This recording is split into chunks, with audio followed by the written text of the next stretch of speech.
To build vehicles like the Civic, Accord, or CR-V, Honda Purchasing spends billions on a diverse supplier community. The man who runs that business for Honda North America, Thomas Lake, joins us today on Autoline This Week.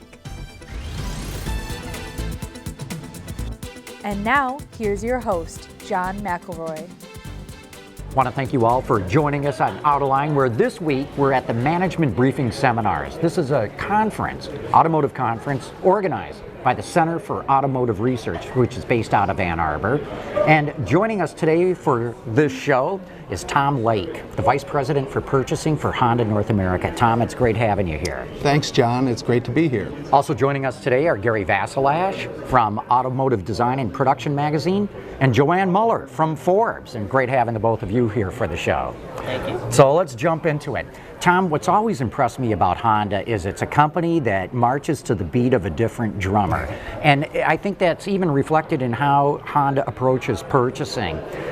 Many car companies really push their purchasing people to grind down suppliers to get the best price, and I'm sure you do some of that too. But my understanding is you really put an emphasis on respect for the individual, that you train your buyers, the people who do your purchasing for Honda, on how to treat other suppliers with respect. I'd like you to touch on that a little bit. Well, thanks, John. It's really an extension of Honda's core values and Honda's core philosophies. And you mentioned respect for the individual, and that basic philosophy carries the day in both our internal interactions amongst our team members as well as our dealings with external business partners. And we believe that by establishing those strong supplier relationships based on mutual respect and trust, it's not only the right thing to do, but there's a business case behind it. I think all of us have stories of suppliers moving mountains for us just based on a phone call, based on the fact that we've developed these long relationships built on trust, and they know that if the shoe's on the other foot, that we're going to support them. So what you're saying is if there's some sort of blow up in the manufacturing process, by having this good relationship with suppliers, they'll jump in to help you get through it. It could be a blow up, it could be a shift in market demand, it could be supporting a new opportunity. Whatever it is, we believe that a supplier is more likely to go the extra mile if we have the kind of relationship that's built on mutual trust. Tom, generally OEMs have 70 to 80% of their purchase is from suppliers. What is Honda's? It's very similar. I mean, I think in this day and age, with all the technological advancements out there, no car company can be an expert in everything. So we really rely on our suppliers to bring the latest innovations to us to make sure that we're keeping up with all those technologies. Mm-hmm. And can you give us a sense of being the guy at Honda North America? I mean, Honda has an amazing footprint in North America, I think bigger than people might imagine. So what are some of the things that are key to purchase to build the cars and trucks that Honda produces here? Well, purchasing has to stay out in front of a lot of advancements, both, company initiatives and advancements in the industry, new technological innovations. So really the key to keeping up with that breadth of activity is developing a strong buying team. So making sure that we have a strong team of empowered buyers that are also working very closely with the engineers and our manufacturing teams, just to be able to be out there and to really understand what's going on in all of those parts of our industry. Mm-hmm. It wasn't so long ago that the supplier base was in really deep trouble after we were coming out of the recession. It was very difficult, a lot of consolidation, a lot of companies went out of business. Now we've gone through this really boom period where, everyone's running full out. My question is, now that it appears that we're a bit at a peak and we're going to start seeing a slowdown in auto sales, how healthy do you think the supplier base is, and how prepared are they to manage the next downturn? That's a great question, Joan. I think the companies that survived the Lehman shock have been a lot more cautious to invest and to expand as the volumes have gone up. And what it's really done, I think, is it forced them to be very smart about their investments. And you know, suppliers have choices, you know, where to invest and where to bring their latest innovations, and you know, where to you know, put their A team, which is another vote for having strong relationships. But I think, you know, as we approach next year and the year after, what really strikes me is that, you know, we're sitting here at the car management briefing seminar, and all the best minds in the auto industry are here, and nobody knows how many cars we're going to sell next year and the year after. And even beyond that, you know, the devil's in the details. I mean, even if you say the number is going to be 16.8 or 17.5, you know, the details of what that's going to break down, you know, how many are going to be trucks, how many are going to be cars, you know, what models, what powertrains, and so on, which means, you know, we need to constantly communicate with our suppliers as to where we see the market going. And then we have to have the kind of relationship that when things change, that we can quickly react, and that suppliers know that you know, that they can trust us when we reach out to them and ask for their support. As you mentioned, everybody's got an opinion as to where sales are going to go. What's Honda telling its supply base to be on the lookout for? Do you see the market hitting a peak, as Joann said, and maybe heading for a downturn, or what are you telling your suppliers to prepare for? Well, we need to prepare for every possibility. So we continuously share with our suppliers where we see the market going, but then we continually work with the supply base to look at different signals and changes in the market, so that they're ready to react. And in the case where we see an opportunity, you know, even if the volumes are down, there may be an opportunity within those volumes to catch, you know, a certain change in buying patterns, and we try to be as flexible as possible to capture that opportunity. So Honda has a rather robust production system, which I think perhaps keeps it from having so many peaks and valleys as other manufacturers may have. Do you have your supply base also develop production systems in order to mesh more closely with what's going on in Marysville or Alliston or wherever else you're building things? That's a great question. Our manufacturing teams have made a lot of effort to try to create a flexible production environment. You know, we've got passenger cars, you know, sedans, coupes, as well as light trucks going down the same assembly lines. And then we can change the mix, you know, within that assembly line's production depending on where the market is going. And we've tried to create the same kind of flexibility within the supply base, which starts with communicating our view of where the volumes are going to be, but also relies heavily on being flexible when things change and being able to react very quickly to changes in those demands. So it's absolutely critical that suppliers build that kind of flexibility into their processes as well. Mm-hmm. Tom, what percentage of content in Hondas right now is coming from the U.S., Mexico, Canada? I start always with this philosophy that a shorter supply chain is better. Yeah. So with all things being equal, we prefer to buy as close to our factories as possible. I can't quote you an exact percentage, but the large majority of our content comes from North America. And it's part of that philosophy of, you know, purchasing, manufacturing, and selling in the same market.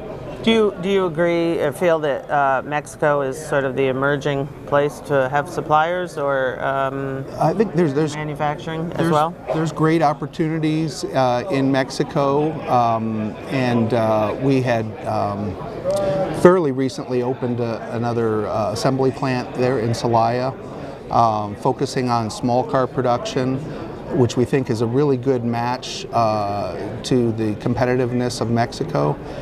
And what we've tried to really do is to build a strong local supply base there in Mexico to support that production.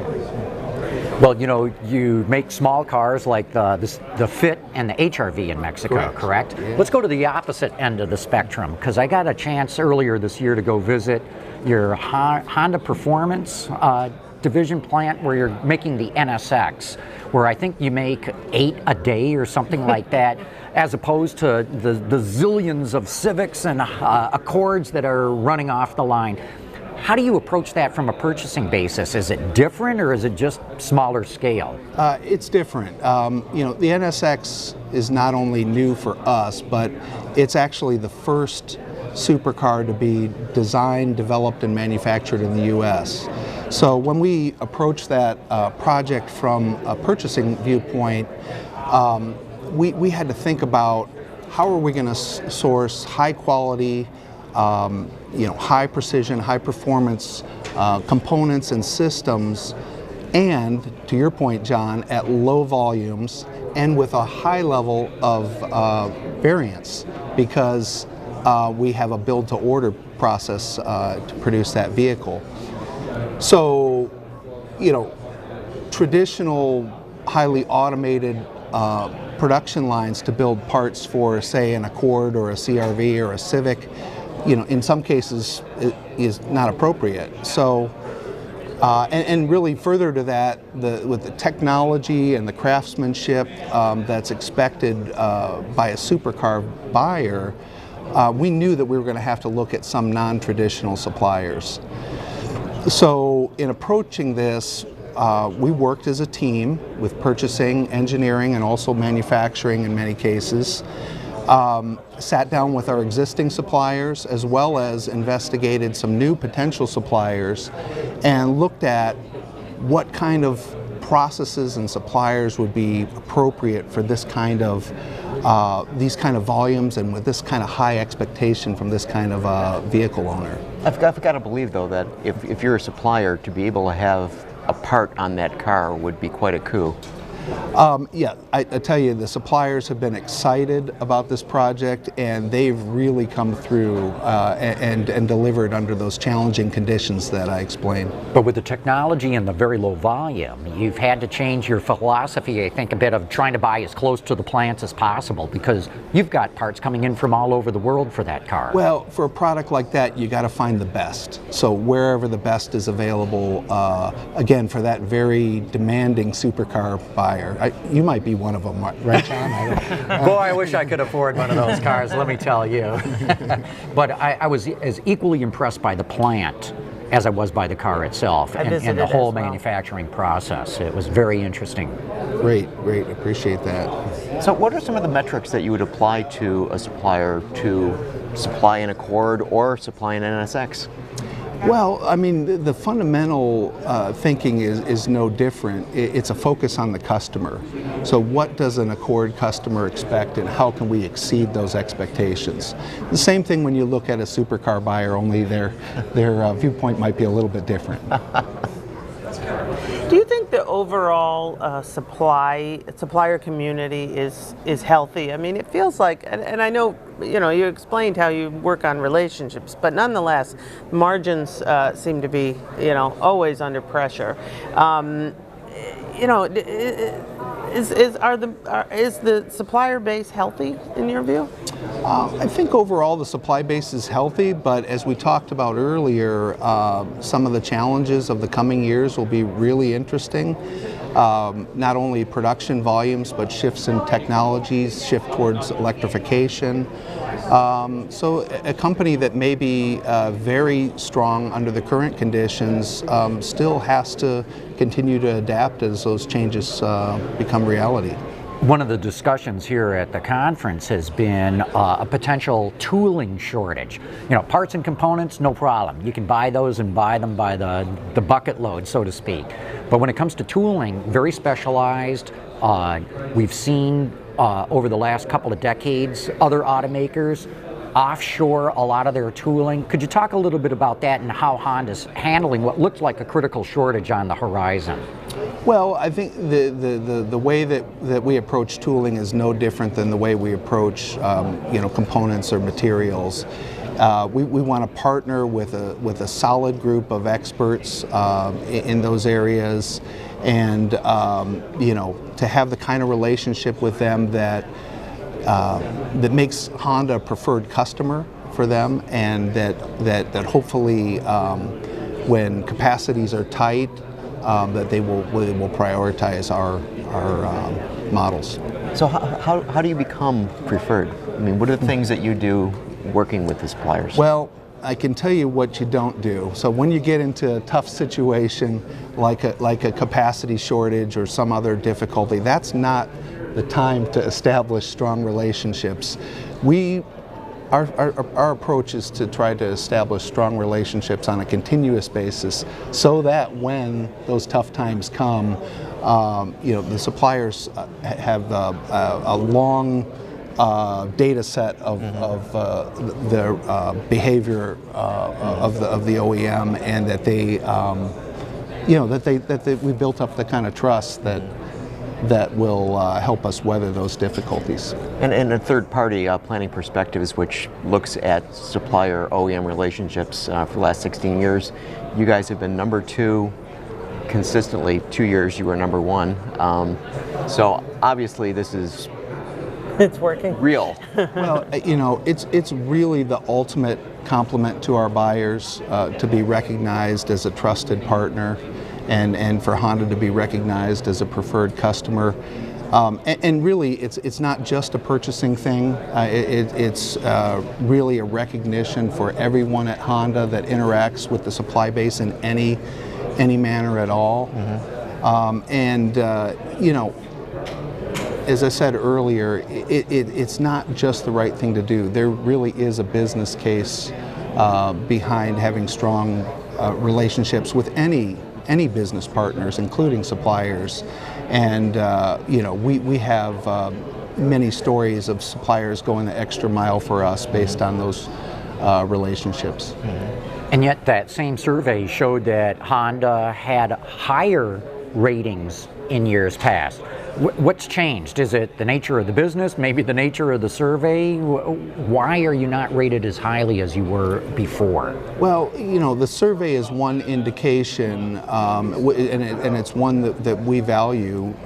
We are trying to maintain the kind of relationships with our suppliers that they'll tell us when things are tough, and so we rely on not only on external surveys, but also direct communication with the suppliers on what their challenges are and how we can work through those things. So, scores may go up, scores may go down. We stick with those core philosophies that we think will create the kind of relationships that we'll need to meet the future challenges. Okay, so can you enumerate what some of those challenges are? What would be on your top 3 list right now? Well, let's see. How many cars are we going to sell next year? Okay, we talked about that one, right.